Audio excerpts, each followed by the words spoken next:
Hi, all, and welcome to today's Writer's Block program featuring Bernardine Evaristo and Roxane Gay. I'm Andrea Grossman, the founder of Writer's Block, now in our 26th season. I'm so delighted to present these two terrific authors, women who have made such a powerful impact on literature and culture, both here and abroad. Bernie Evaristo's novel, Girl, Woman, Other, was an enormous success, an epic spanning decades. It scored the Booker and took the Fiction Book of the Year award for the British Book Awards and was heralded as one of Barack Obama's favorite books of the year, as well as Roxane Gay's favorite book of the year. Bernie has collected so many honors and awards and she's president of the Royal Society of Literature, the first woman of color to hold that position since its inception 200 years ago.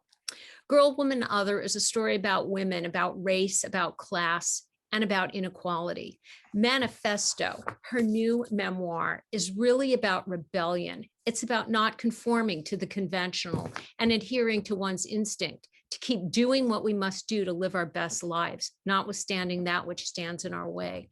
What I love most about it is that it's shocking, it's moving, it's so funny, and is clearly a conversational exploration into her life that she develops with us, her readers.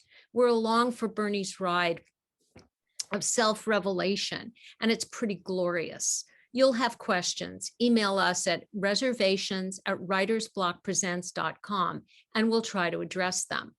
Roxane Gay is a feminist lightning rod and a feminist standard bearer in literature and commentary.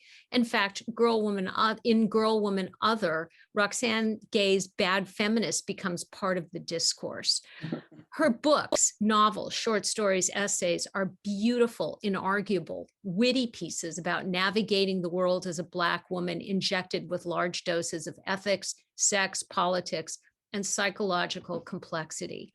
As in Bernardine Evaristo's work, the personal is political, sometimes more nuanced than others. You will have questions. Email them to us at reservations@writersblockpresents.com.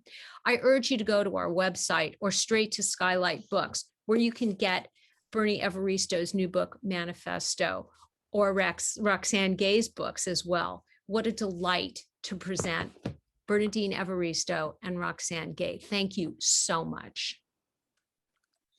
Hi, thank you. Good to be here. It's great to be here, especially with you. I'm so excited to be able to talk about not only Manifesto, but really your body of work, which you discuss in such really funny and intelligent ways in Manifesto. I really enjoyed your memoir. And I love the title. I think the title really makes a statement and sort of gives the reader a sense that what follows is going to be necessary. And so how did you decide that this was in fact a manifesto? Yes, so it's the title came at the end of the book, and it was going to be, I call the book a memoir and a meditation because I don't think it's strictly a memoir. Some people describe it as part manual. I mean, that's not how I see it, but that's interesting. But I'm looking at my life through the prism of my creativity, but I'm also interrogating my life. So it's not just presenting what happened and who I am and who I was, but it's also kind of analyzing it and working myself out through the writing.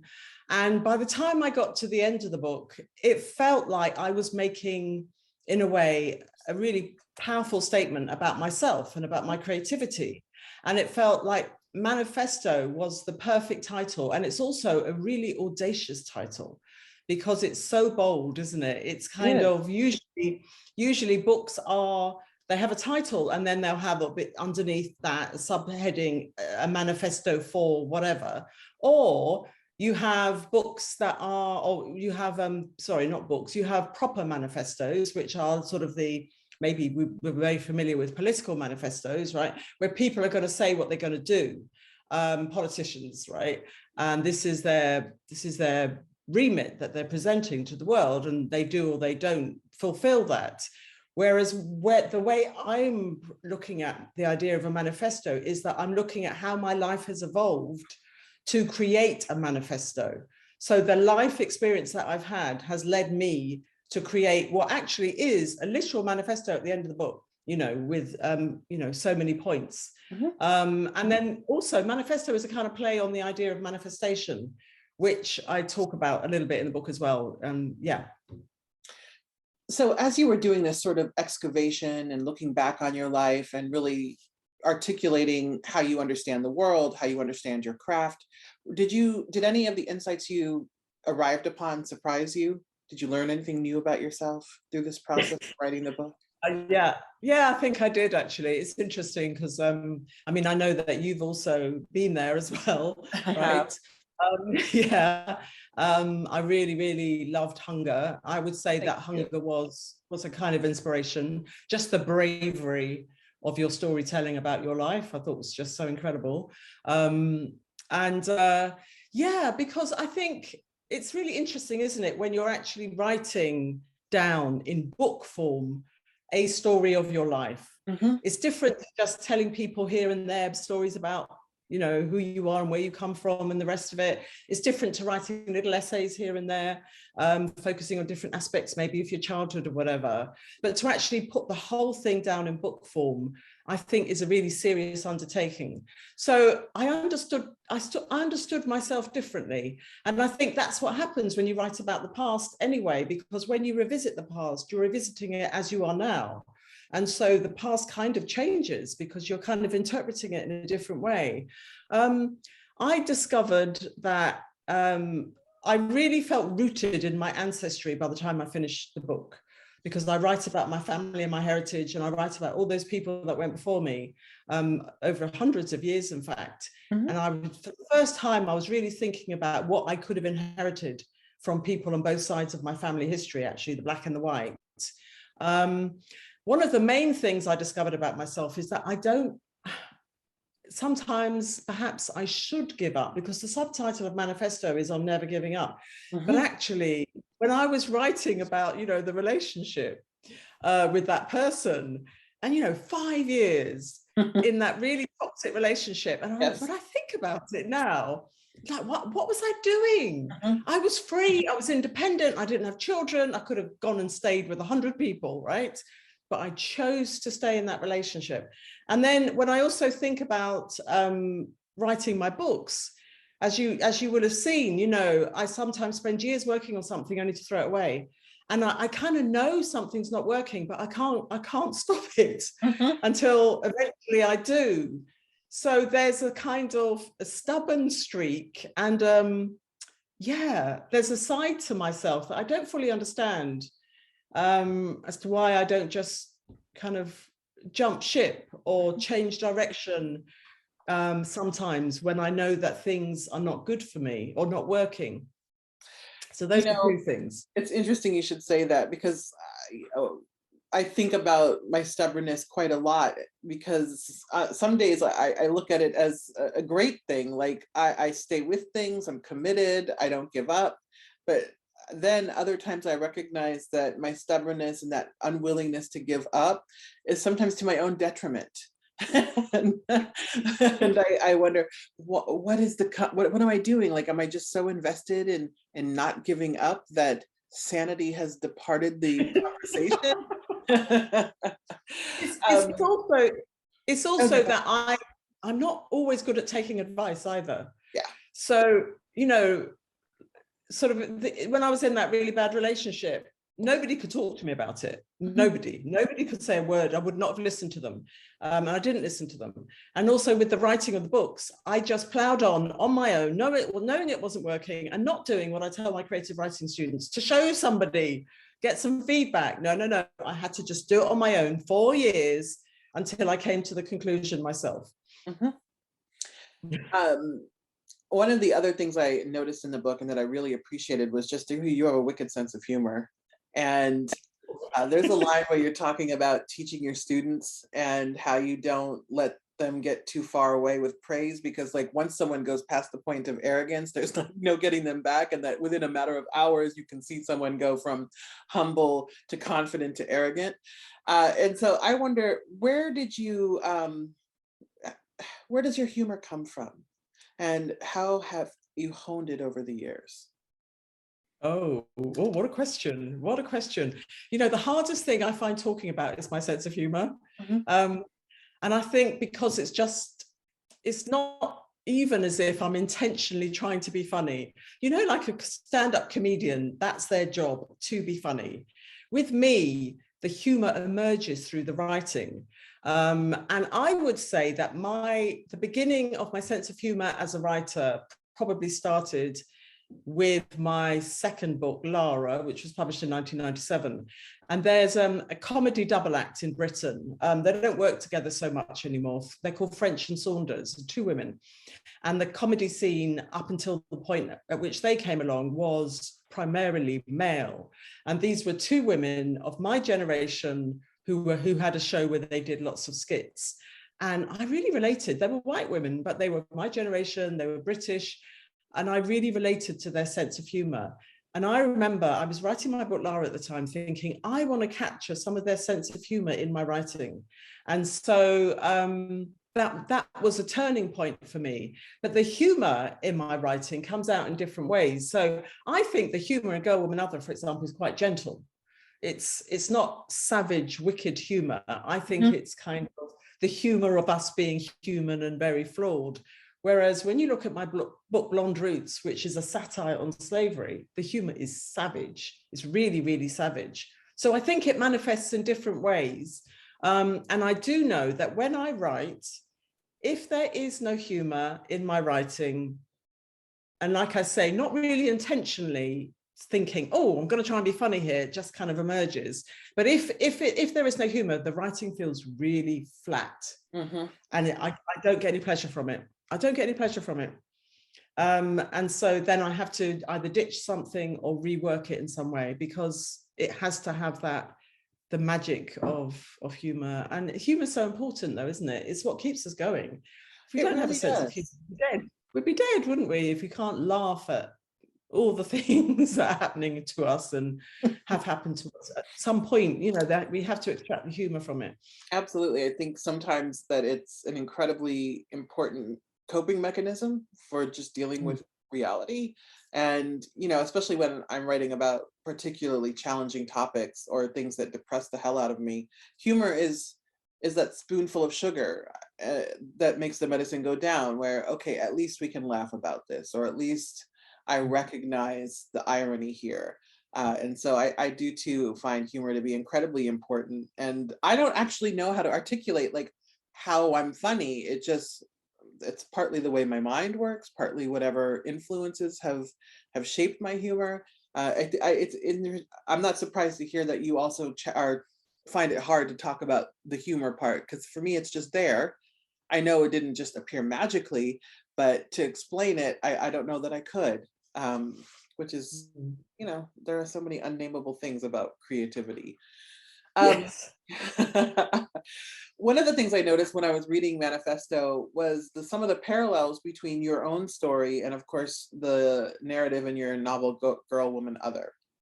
And so how do you pull from your life to write fiction, and why? Yeah. So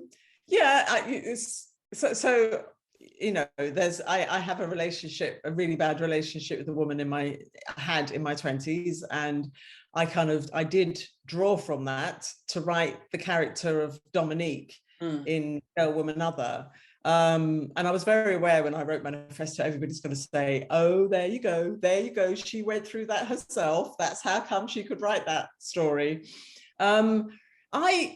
I think as the creator of the work, whatever I'm writing, I am drawing on me, my intellect, my emotional world, my perspective, all of those, my history, my interests, all of those things.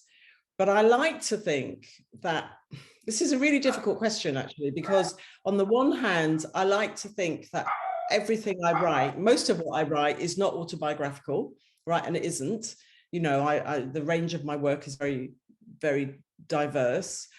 But at the same time, I know as the creator of the work, you can't say that it's you are not the starting point for it, at least. And I also know that with, you know, women and Black women, often our work is seen as autobiographical, just because I don't know. I just think they don't think we have an imagination or something.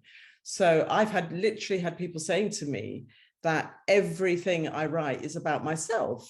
Now, you know, 2000 years ago, Black girl growing up in Roman London is 18 years old, is about me. You know, 74-year-old gay man and Mr. Loverman is about me. And of course they're not. But I think perhaps the place that I draw on most as a writer is my understanding of the complexity of human beings, which has thankfully developed as I've got older, to the point where I think it's all grey. Right. You know, I think we're all got many facets to us, and my emotional life. And I have dug really deep as a writer into my own emotions to go there when my characters need to go there. And I've very consciously done that. As someone who's both a writer and an activist, you note that it can be kind of frustrating, or there's a special or unique tension when people focus more on the activism than your craft, or when they ask you questions about sort of addressing diversity problems you had no hand in making, instead of your ample body of work, 10 books, plays, short stories, essays. Will you ever get to a point where you simply stop answering those questions, or do you still have patience for it? Well, I don't do any more panels. And I used to do, we have these diversity panels, you have them in America. Mm-hmm. And you know, so we are not the creators of anti-Black racism, right? But we are supposed to come up with the solutions. And so, you know, definitely I've really paid my dues with diversity panels. Don't do that anymore. It's very hard on social media for me to stay away from diversity issues. So I do pitch in sometimes.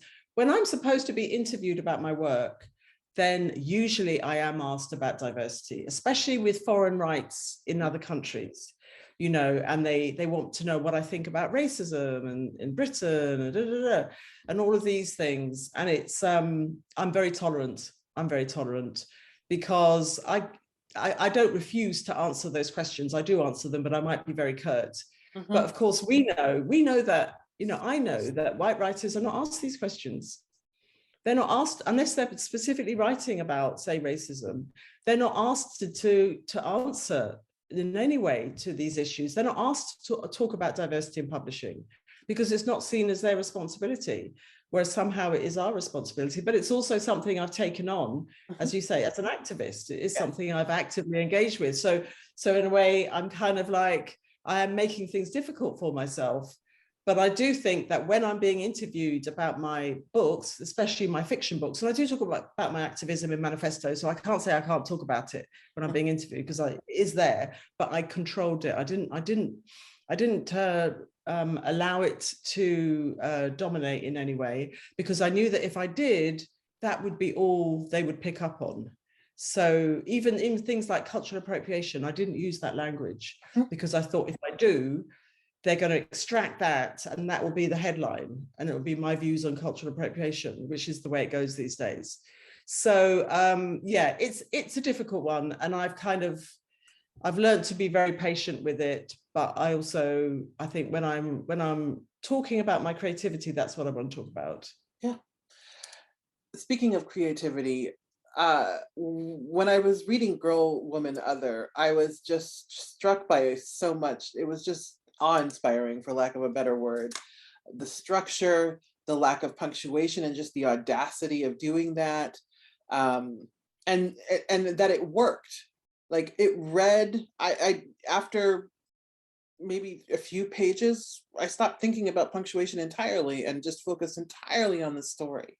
And so I would love for you, even though we're talking about Manifesto, to talk a bit about how you take those kinds of chances in your work, because I try to take chances, but it can be really terrifying, especially when you know there might be an audience. So how do you decide, you know what, I'm going to go for it. I'm going to do what you termed fusion fiction, and this structure where each woman gets their own story, but they're also woven together. I would love for you to just talk a little bit about that. Yeah, it's, Go Woman Other comes at the end of, not the end, no, it's not the end, comes as part of a progression of a history of me being an experimental writer. And actually, you mentioned, I think you mentioned the audience or the reader. And for a lot of my career, I didn't have to worry about that because not a lot of people were reading my work. So it gave me a lot of freedom. Because nobody was saying to me, you've got to be they might have tried occasionally, but generally speaking, I was not pressurized to be a conventional writer. And actually, Go Woman Other is the book it is because I've been with the same publisher for over 20 years now. And he's published all my books pretty much, and most of my books, and likes the fact that I do something different. So yes, I have it in me to be a very, unconventional, sort of daring writer in terms of subject matter and form. But I've also had that support network from a publisher who is prepared to pay me, because we know that we wouldn't be doing what we do if people weren't publishing us. So when I began writing for theatre, so my first career was in theatre. I went to drama school, formed a company called Theatre of Black Women when I left drama school, because we realised there was no work for us. Nobody was going to employ us. This is 1982.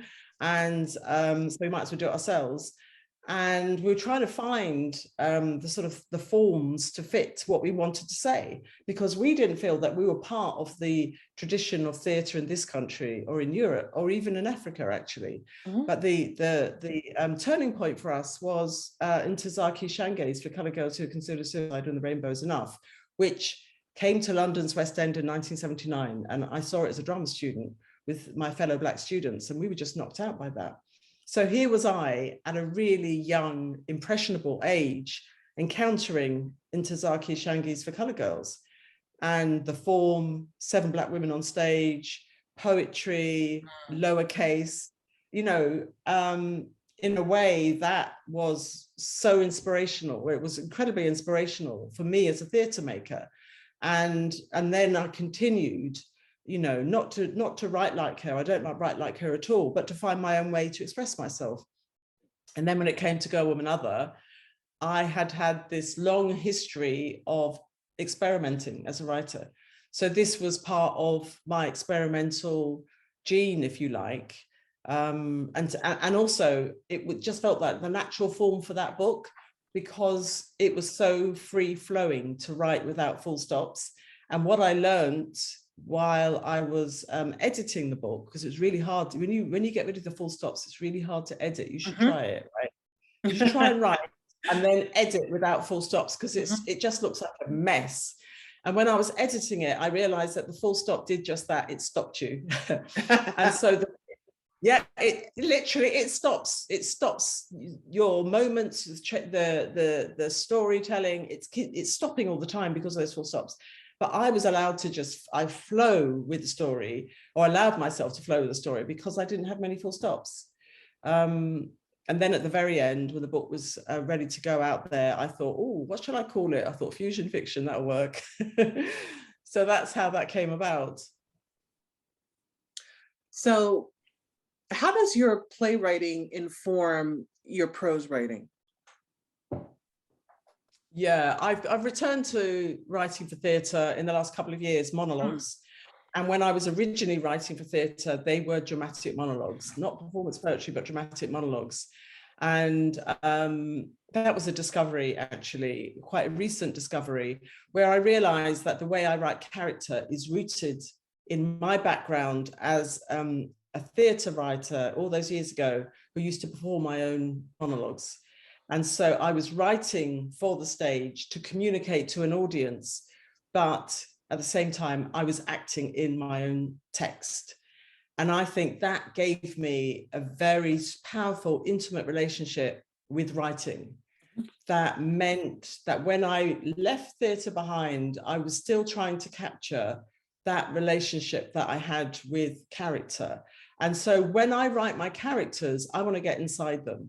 I want to feel them. I want to be them and live inside them. And that is the job of an actor, to do that with performance. And so I think that relationship's a very interesting relationship. And I've devised a new course at the university where I teach, Brunel University. I teach creative writing, and it's a monologue course, and half of it is them performing the monologues that they write on the course. And it was just such a success. I was like, oh my gosh, this is brilliant. It's brilliant because they discovered what I had discovered all those years ago. The power of performing your own work to develop writing and to communicate to an audience. So it was really interesting. It was an experiment, but it worked with the teaching. That is interesting, especially because college students, I would be curious to just hear their monologues and hear what they have to say, especially in this time where there's a lot going on in the world. And particularly that generation, I think, is a generation that has a lot on its shoulders. I think every generation in one way or another has a lot on their shoulders, but I'm very interested in the Gen Z, as they call them. What are some of the pleasures of teaching for you? Yeah, teaching is, I've been teaching creative writing. Well, first of all, I taught drama when I was in my 20s, and then I've been teaching creative writing since the early 90s. But I've had a position at university as a professor for 11 years now. So that was different for me, going into the academy and working within an institution as a member of faculty, as opposed to a sort of visiting position. I was very free for most of my life, and I wasn't looking for a permanent position anywhere. I was a freelancer. I was juggling lots of things. I had a portfolio career. Then I was offered this job at Brunel University, and I took it. You know, it's passing on, isn't it? Teaching is one of the ways in which we can pass on our knowledge. And what I love about what I love about my university is that the students are so diverse. London is an incredibly diverse city. 300 languages are spoken in this city, and the student body at Brunel is really diverse. And they're not necessarily most of them are not coming from privileged backgrounds. Often they are the children of immigrants, if not immigrants themselves. And it's really important that they are at university and that they get a really good education. And what I like to bring to them is the knowledge that they can write their own experiences, and that's fine. Because it's interesting, when I started at the university, I would see the students after they've been there 2 or 3 years, and they were writing, you know, they might come from, be from families from somewhere in Africa or the Caribbean or somewhere in Asia, and they would be writing these very white English stories. And I would say, why are you doing this? And nobody had said to them, you know, it's fine for you to write from your cultural background. I think they thought that because they were at university, they were supposed to write white stories. Isn't that shocking? That was so shocking. So I make a point of telling them to draw on their cultural backgrounds if they want to. They don't have to. You know, it's interesting. I see, that doesn't shock me, but I think that's because here in the United States, I think things are changing, certainly. But for a long time, we were expected to write white stories. Those were essentially the only stories that mattered. And our stories, if we wrote them, required significant acts of translation, explaining our culture, explaining our vernaculars. And so then there's also that level of intimidation of, you know what, I actually don't want to translate my experience. I just want to write my experience. And, you know, that can be a challenging and intimidating thing. You know, you have a very varied background, and you write about it, especially in the early chapters of Manifesto, about your family, growing up with 7 siblings, your parents. And so I wondered why you start. I feel like I kind of understand why, but why do you start there with family and the people that you were around growing up? It's, for me, it always goes back to our roots, you know, to the family, to our, you know, early origin story. Even as a writer of fiction, I think I can pretty much say every novel I've written with the protagonists, you will know who they were, what family they were born into, and you will have a sense of their childhood and their growth up until the point at which they are present themselves in the book. So I'm very interested in that. I'm very interested in history. I'm very interested in families. You know, people talk about my work and sometimes they say, oh, she talks about race. Actually, I talk about lots of things. And one of the things I talk about, one of the themes that runs through my works is our families. I write about families. I'm really interested in families. I come from this really large family. And I'm interested in my own personal history. So when I was growing up in London, it was the area I was growing up in was very white. Britain was much whiter then. In the 60s and 70s, there weren't any, hardly any Black people around. You know, it was a very, very white environment.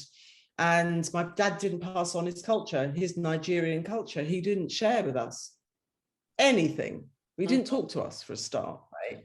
But he didn't share anything with us. That stunned me, that he didn't share any of his culture, and the empathy you have for him in the early going, understanding why he made that choice really impressed me. Yeah. Because I just kept thinking, oh my God, what a rich culture. Of course, your children would want to know about who half of their family, who half of their identity comes from. Yeah, he wouldn't talk to us other than to tell us off. And he never told us. And it was only in my 20s that I got him to open up just a little bit. And I had to go to Nigeria to find out more about his background. He was very, very emotionally closed and so on. I think my father was a mystery in some ways. I don't really know what was going on inside him. But he was of a generation born in the 1920s. You know, in Nigeria, he wasn't going to be, you know, he wasn't going to be opening up and talking about his feelings. So I didn't know that. And then when I wrote my book, Lara, in 97 initially, it was republished in 2009 with new material. I did that investigation into my history, and I ended that book traveling down the Amazon, because I've also got Brazilian heritage on my dad's side, and feeling whole as a mixed race person and embracing all the different sides of me. And so I also want to make an intervention into British history, because, you know, when I'm writing my books, I'm not just writing books. I am, as a Black British woman, telling the stories that I think are really important to tell from my perspective. And that is still quite rare in this country. It's getting better. I think probably most Americans probably mention one Black British writer, probably one, maybe two. And that's it. I mean, there are many more of us, but not a great deal of us. So me writing about my heritage is also putting my family into history in Manifesto. I am talking about my heritage, which is white and it's Black, and some of that was very problematic. And it's also saying that my roots in this country run deep, because there is always this feeling in Britain from, you know, not as bad as when I was a child, but this feeling that you're not the real Brits, real Brits are white. Years ago, it was, you don't belong, you shouldn't be here. And I think most British people have got over that now. But there's still this feeling that you're not really British or not really English. And there are people who will say you're only English if you can trace your family back hundreds of years, which is all nonsense, of course, because you come here and you know, become a citizen, and you are absolutely an important part of this society. And from my point of view, you should not be deprioritized because you're an immigrant from another place. But I can trace my family back 300 years. And in fact, it was only while I was writing Manifesto that a relative, long lost relative, got in touch and then shared a family tree that I'd never seen before tracking my family back 300 years in this country. So that I find really exciting. And actually, the sad thing for me is that I know a hell of a lot more about my white side than I do about my Nigerian side, because Brits are very good at record keeping, not so in Nigeria, and it was colonized anyway for a long time. So yeah, so these are some of the reasons why I wanted to start the book with my foundation and my roots, because it's a really important part of me, and it's also sending a really important message out there to British people. In and writing, the world. Yes, absolutely. I do think it reaches people well beyond Britain's borders. In writing about your family, I was moved by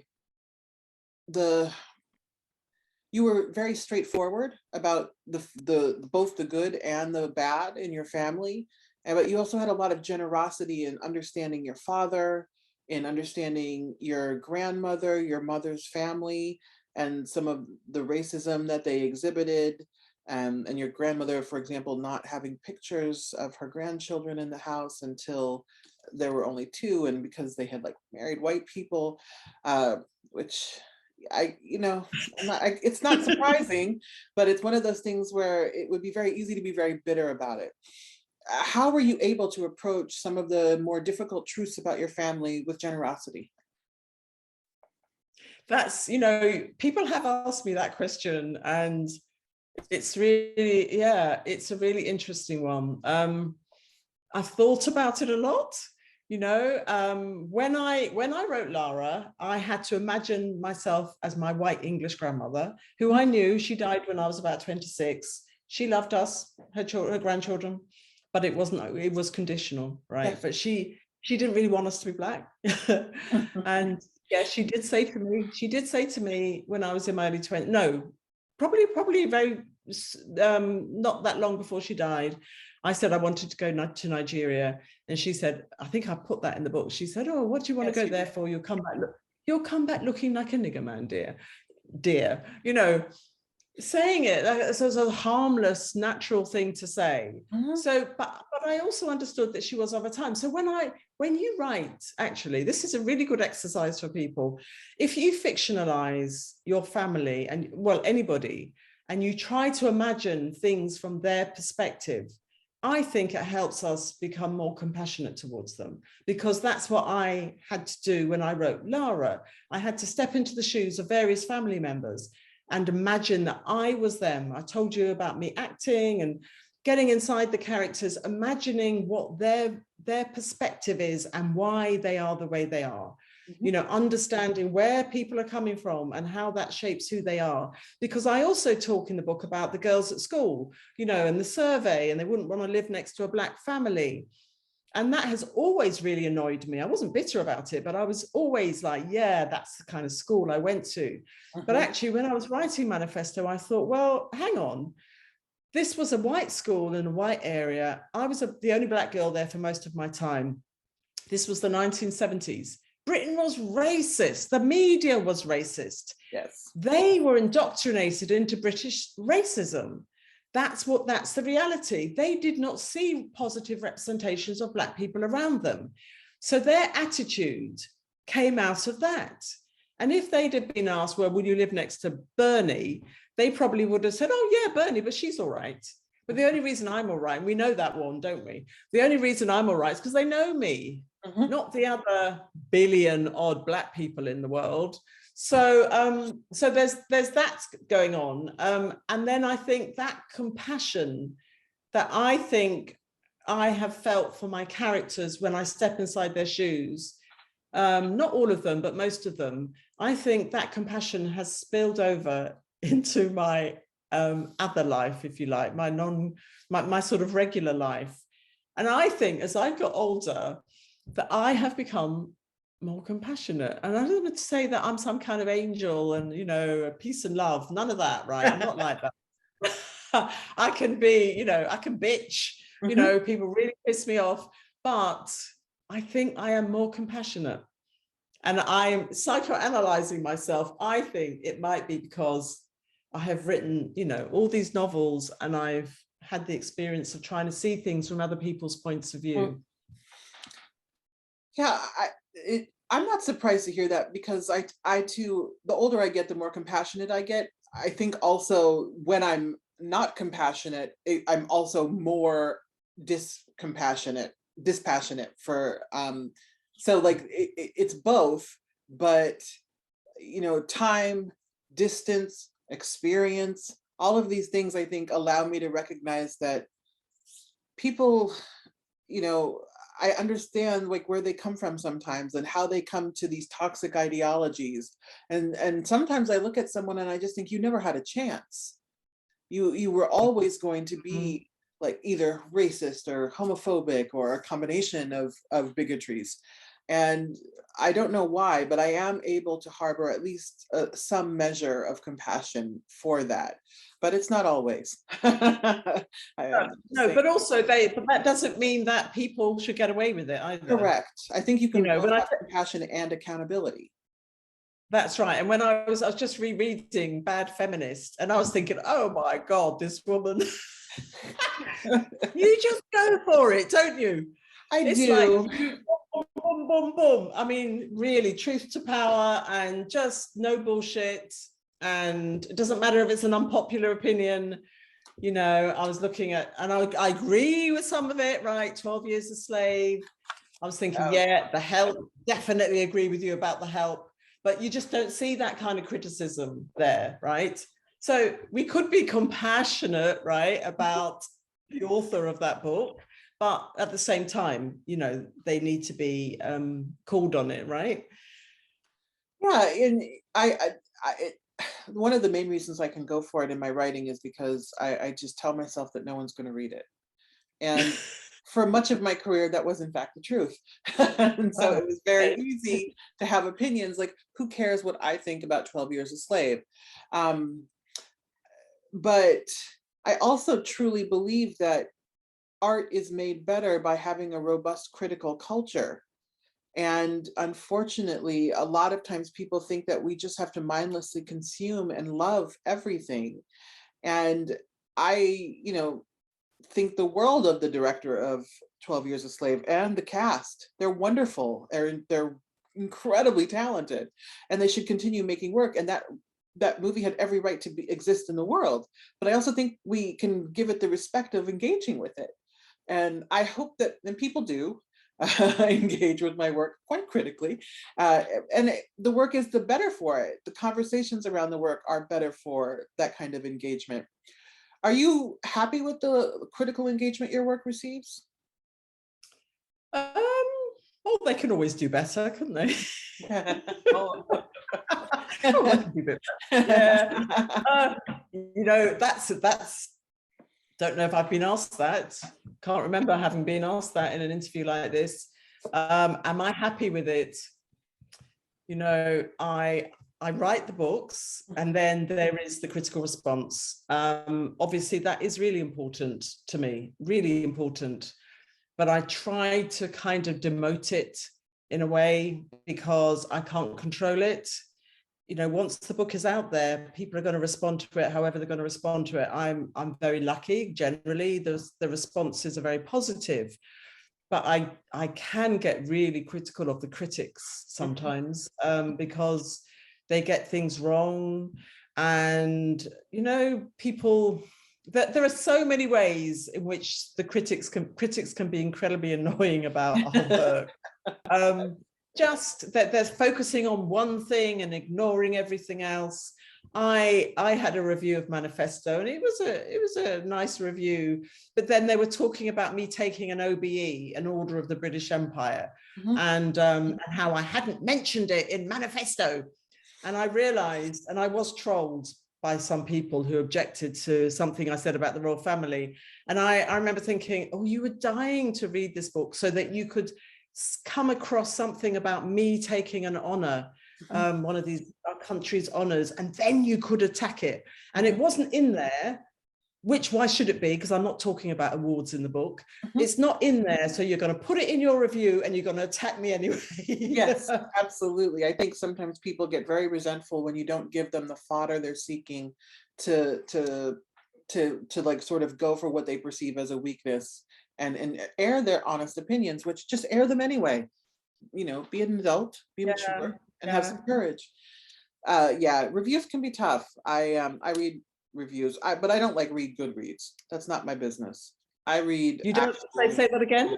I don't read Goodreads and that kind of. Oh no, Goodreads. I think people can say whatever they want, and as a reader, I put my thoughts on Goodreads all the time. But as a writer, I don't read. First of all, I'm too delicate. Those people are mean. My feelings are just too sensitive. I cannot. It's just too much. And then after like a year, I also stopped reading reviews, because if you're engaging with the book a year after it came out, thank you for coming to it, but I have to like move forward. I actually get my husband, and this is, I feel like I'm such a wuss, but I get my husband to read the reviews first. Oh, absolutely. My wife reads, she screens everything, and at least she can prepare me. Like, oh, they didn't love the end, whatever it is. And because it comes couched, it helps. Because I used to just go and read everything. Oof, not good. Don't recommend. You've got to have a really tough skin anyway, haven't you, to be a writer, putting your work out there. You do. My skin is not as tough as I wish it were, but it's tough enough that I haven't quit. But the thing is, you come over as having a really tough skin with your criticism. I do. Because you go for it. I do. I do. But secretly, my skin is very, very thin. However, I keep that like to myself. I don't air my like hurt feelings publicly most of the time. It's just stuff like that's for my friends, my group chat, my family. And then I also do get over it, and my skin becomes slightly thicker, and I on to the next. Before we take some questions from the audience, I have a question I love to ask every creative person I have the pleasure of speaking with, and that's, what do you like most about your writing and how you do it? Oh, gosh. Another great question. What do I losing myself in it. Losing myself in my love of language and storytelling. That is the greatest reward. Yeah. The fact that it can be all consuming, and it fills me up with joy and all kinds of feelings, and it consumes my imagination and fires it up, and I feel like I'm creating magic because I'm making something out of nothing. And I just get really, I suppose all this is when it's going well, I get really excited. I get so excited by it. And it is, my creativity is me, it's in me, and it's how I exist in the world. That's it. It's not something I do external to myself. It is how I exist in the world. I love hearing that. And I love how you exist in the world across all your books. As I've been getting to know more of your work, beyond Girl, Woman, Other, now Manifesto, I'm a fan, and I think the world of your work. Thank you so much for this conversation. Thank you. I have yes. I have some questions from the audience, and Roxane, don't go away because there are a couple, for both of you. Okay. We'll take whatever, we have time for. The first one is for both of you, and I'm going to read what the submitter sent in because it's pretty lovely. She says, "This is a privilege and absolute human happiness to be able to attend a talk between you two. Please address this from the writer's point of view. How close to the truth is required to gain the knowledge of feelings described?" Sorry, could you ask that again? Yeah, how close to the truth do you need to be, I guess, to gain the knowledge of feelings described? You hinted at just, in your talk about going to the point of view of the person, the character, you're talking about. But I guess she just wants to know, how close to the truth do you need be to grasp the feelings in in your characters? I think what I would imagine what most of us are seeking as writers is an emotional truth in what we're doing. And that means we have to be completely invested in it and part of that emotional truth as the creators. So it's something that is absolutely essential to say what I do. I can't really speak for other writers, to be honest, but essential to what I do as a writer of fiction. I am always trying to capture the emotional truth of my characters and of their situations, relationships, and so on. I think for me, it's similar. But the thing is, what is truth? I mean, especially with my fiction, a lot of times people think it's autobiographical, and it is not. It's all made up. And so it's me getting close to what I imagine is the truth. And I imagine what is the truth just based on, I try to be a sponge. I read constantly. I also watch television constantly. I'm always paying attention to people in any given room, making notes to myself about how people interact, what they're talking about, who they are, what they value. And, that is what gets me to a place where I feel like this is the truth of this character. And then I take it from there. And when I'm writing nonfiction, well, when I get uncomfortable and think I can never say this out loud, that's when I know I've arrived at the truth. This is another one for both of you. Your writing is so personal, no matter whose voice you're using, yet you convey such complicated ideas about race, class, and even financial solvency. Is that intentional to be so straightforward, so accessible to people, to your readers, especially since your works resonate with people of color, women, queer, trans, and non-binary people whose stories are often never given a platform? Can you repeat the first part about solvency? Yes. That was, okay, you convey such complicated ideas about race, class, and even, I guess it's, let's just say class. Is that intentional to be so straightforward, so completely accessible to your readers when since your works resonate with people of color, women, queer, trans, and non-binary people whose stories are often never given a platform? I think, for me as a fiction writer, obviously I've got my politics, but I don't necessarily create characters who are mouthpieces for my politics. So I don't know about this idea about the work being straightforward. I like to think the work is complex, and that my overall politics are filtered through the stories that I tell. And those stories I have to be able to communicate to as many people as possible. So I don't want to write books that only, a few people with a PhD in experimental fiction are going to understand. I do want to have a mass readership, but at the same time, I'm a literary writer, as those terms are debatable. But so I pay a lot of attention to craft and to my use of language and so on and so forth. But for me, it's really about how to explore all these ideas through stories where sometimes the reader doesn't know that you're exploring these ideas. So because what they're following are the characters and their experiences that you're presenting in the fiction. I would say what I do hope what I'm trying to do is complex. I am very clear, especially in my nonfiction, about subject position, because I think it's important for people to understand what it takes to survive, really, especially in the United States, as a person of color, as a queer person, as a fat person.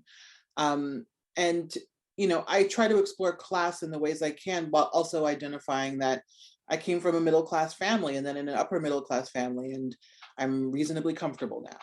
And I think that's important because people always think success is accidental, and it's not. I should be successful. I had every reason to be successful based on the way I was raised, based on the educational opportunities that I had.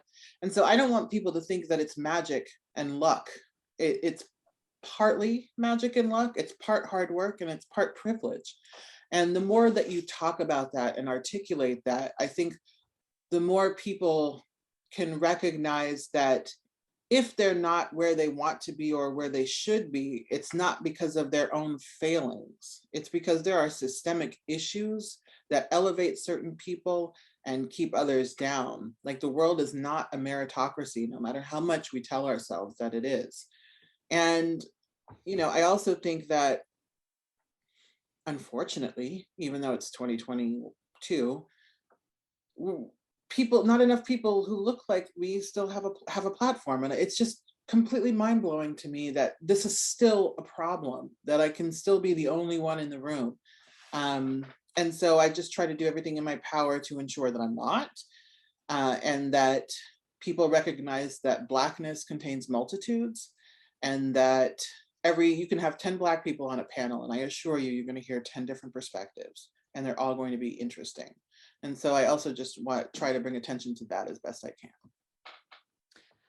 So we're almost out of time, but I'm picking this question because you've touched on it a couple of times. In terms of activism, is it easier for you both to exercise your activism in fiction or nonfiction? Which works better to exercise your activism and to explore that? Well, I kind of see that my activism, okay, I do explore this in Manifesto, actually. So my activism is the base for my writing, but it's also the base for all the projects that I've set up, diversity initiatives and so on.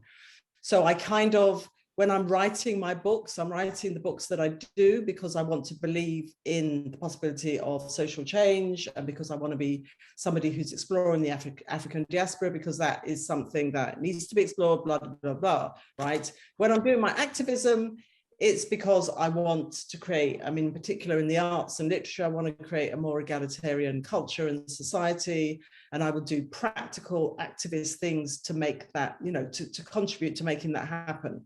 So there is also a separation between the two. I don't see my books as activist books, my fiction, nor do I see Manifesto as an activist book, not really. If I were to call my books activist books, it would make them sound like they were somehow polemical, that I was kind of like beating the drum for particular issues, where actually, as I said, it's about character, relationships, nuances, and the rest of it. So yeah, that's my reply. But can you repeat the question again? Oh dear. Basically, where do you get your message Yeah, across? fiction or nonfiction. Yeah. Yes. I do it in both. However, in my fiction, I'm genuinely writing fiction for the pleasure of writing fiction. I am making things up. I'm telling stories that I think are important and or fun and or interesting and or thrilling. And I don't know how to separate who I am, how I understand the world and my politics from how I write about the world, whether it's in fiction or nonfiction. But, you know, like as Isaac Bashevis Singer said, fiction is meant to entertain. And I really believe that. I want to read to be entertained. And if I learn things and if I gain greater insight into something, that's all the better. But entertainment has to be the first thing. And writing can be political and entertaining, but I never try to forget that I'm writing, that it's an art, that it should be beautiful. In my nonfiction, I'm also going for those things. But I think it's a much more straightforward way of articulating my politics and also reaching an audience. I think that the fiction will engender more empathy and the nonfiction engenders more awareness. And so I think I use both equally. Thank you so much. Thanks to all of you for attending today. Bernie, thank you so much for being here from London. Roxane from LA, I so appreciate it. Here is what Manifesto looks like. Go to Skylight Books, go to our website, writersblockpresents.com, to take you to the link. Huge thanks, and we'll see you soon. Absolutely. Thank you. Thanks, Roxane. Thank you, Bernardine. This was Thank lovely. you.